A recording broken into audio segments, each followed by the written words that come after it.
Hello guys, welcome back to my channel Earth Mom Reactions. मैं हूं ज्योति और welcome है आप सभी का मेरे चैनल में। चैनल में नए हैं तो प्लीज़ चैनल को सब्सक्राइब ज़रूर कीजिए। आप वीडियो तो देखते हैं पर कहीं ना कहीं चैनल को सब्सक्राइब करना भूल जाते हैं। सो गाइस, चैनल को ज़रूर सब्सक्राइब कीजिए। वीडियो पसंद आई तो आप लाइक भी कर सकते हो। कमेंट सेक्शन में अपने ओपिनियन बेधड़क पर एक सही मर्यादा में, रिस्पेक्ट में आप शेयर कर सकते हो।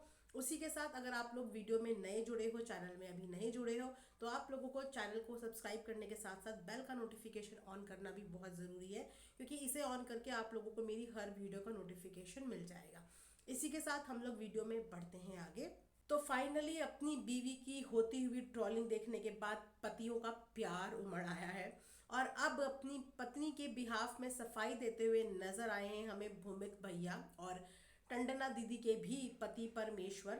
इसी के साथ साथ भाभी जी के काम करते हुए वीडियो बनाने वाले हैं हमारे भूमित भैया। भाई चल क्या रहा है, चल क्या रहा है ये? आखिर ऐसी हरकतें क्यों करते हैं ये ब्लॉगर की? अंत में आके इन लोगों को कमेंट सेक्शन ऑफ करना पड़ जाता है। आइए इन सब चीज़ों के बारे में हम लोग बात करते हैं। उम्मीद करती हूँ कि आप लोगों को वीडियो पसंद आएगी। जैसे कि आप लोगों ने मेरी इससे पहले वाली वीडियो में देख ही लिया होगा कि किस तरीके से डिट्टो रानी ने अपनी भाभी के साथ मिसबिहेव किया।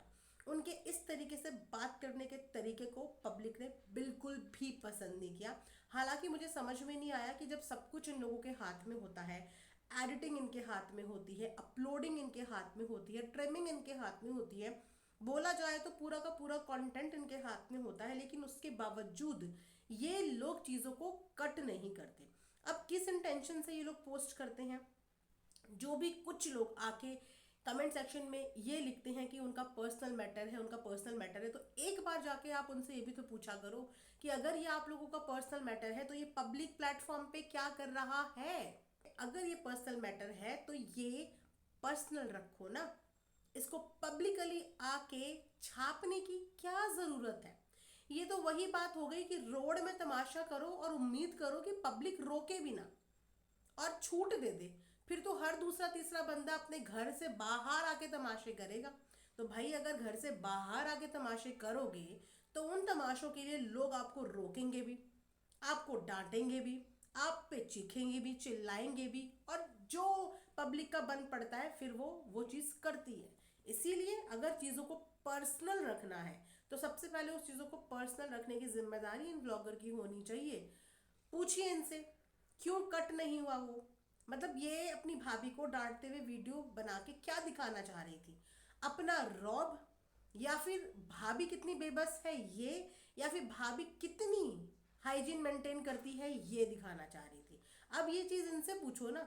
लेकिन जब ये चीज़ उन्होंने डाल दी, पब्लिक कर दी, पब्लिक भड़क गई, उसके बाद कमेंट सेक्शन ऑफ करने की नौबत आ गई। और उसके बाद आएंगे ये लोग, एक दो दिन के बाद ये दोबारा से भड़कते हुए आएंगे। या तो ये रिएक्शन वालों पे भड़केंगे या फिर ये ऑडियंस पे भड़केंगे, पर ये दोबारा से भड़कते हुए आएंगे, क्योंकि कंटेंट भी तो इन्हें ऐसे ही चाहिए होता है, ऐसे ही बटोरा जाता है कंटेंट। आप मुझे बताइए कि जिस दिन से भूमित भैया डिट्टो रानी के पास से गए हैं, उस दिन से डिट्टो रानी ने रोने धोने के अलावा, इमोशनल कंटेंट के अलावा दिखाया क्या है अपने व्लॉग में? क्या आए थे आज? आज भूमित भैया भी अपनी वीडियो में आखिरी में इनका फेवर लेने के लिए आए थे।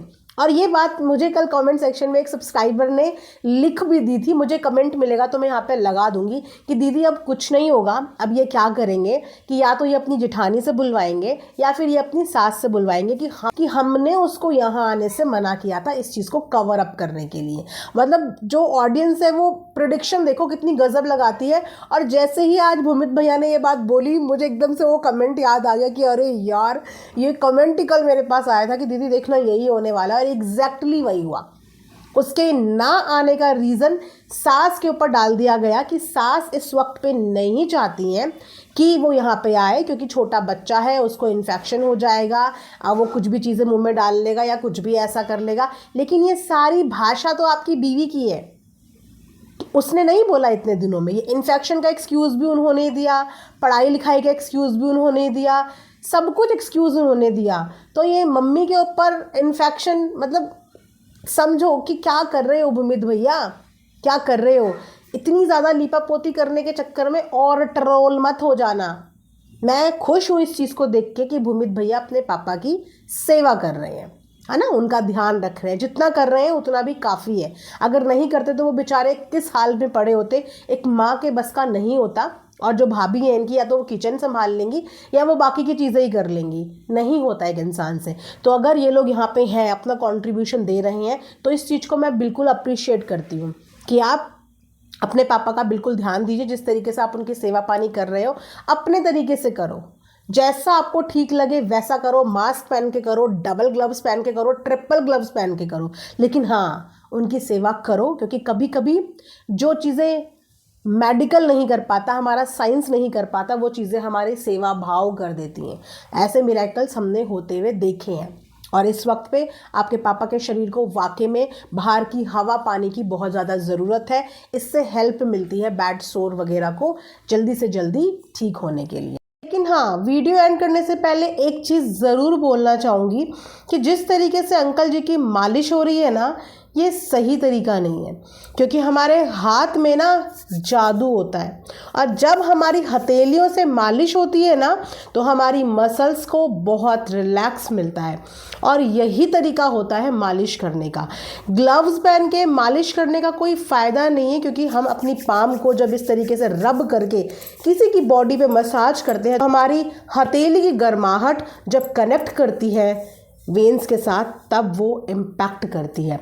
प्लस मैंने पहली बार ऐसी मसाज देखी, ऑयल हेयर मसाज, ऑयलिंग, क्योंकि मैंने आज से पहले ऐसा नहीं देखा कि कभी किसी ने वेट वाइप से बालों में ऑयलिंग करी हो।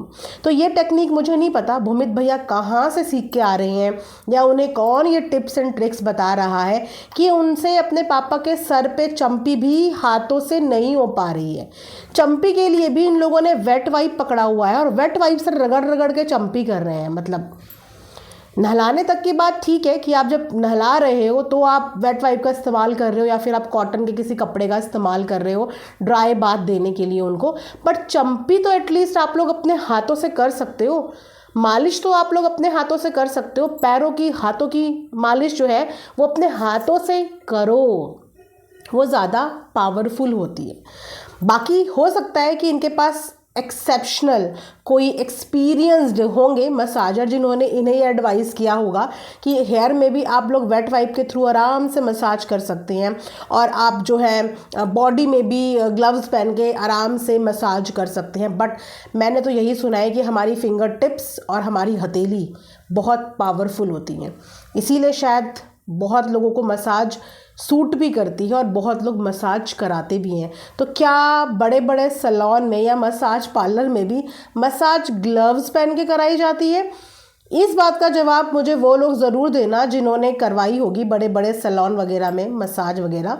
आप लोग बताना कि मसाज कैसे होती है, ग्लव्स के साथ होती है या फिर विदाउट ग्लव्स होती है। ऐसा भी क्या इन्फेक्शन कि वो सर पे चंपी करने से फैल जाएगा, और ऐसा भी क्या इन्फेक्शन जो पैरों में मालिश करने से फैल जाएगा? नहीं फैलेगा। आप लोग बड़े हो, इम्यूनिटी ग्रो हो चुकी है, और ये फैलने की बीमारी नहीं है। जस्ट आप लोगों को हाइजीन मेंटेन करने को बोला है। आप लोगों ने तो इसको ऐसा बना दिया है कि जाने ये उड़ के आप लोगों के नाक के माध्यम से या हाथों के माध्यम से हो जाएगी। नहीं होगी ऐसी। अच्छे से हाथों का इस्तेमाल करो, कम से कम मालिश करने के लिए और सर पे तेल लगाने के लिए तो हाथों का और फिंगर टिप्स का यूज़ करो। मतलब पता नहीं क्या ही दिखा रहे हैं। और फिर उसके बाद अगर लोग बोलेंगे कि दिखाने के लिए शॉर्ट्स बना रहे हो, रील बना रहे हो, तो बोलेंगे ना, तो बोलेंगे ही जब कर ऐसे काम रहे हो। चलिए गाइज, सो गाइज ये था आज का एक रिएक्शन वीडियो। आई होप कि आप लोगों को पसंद आएगा। मिलेंगे नेक्स्ट वीडियो में। अपना ढेर सारा ध्यान रखिए। Thanks for watching Earth Mom Reactions. Bye bye, take care, love you all.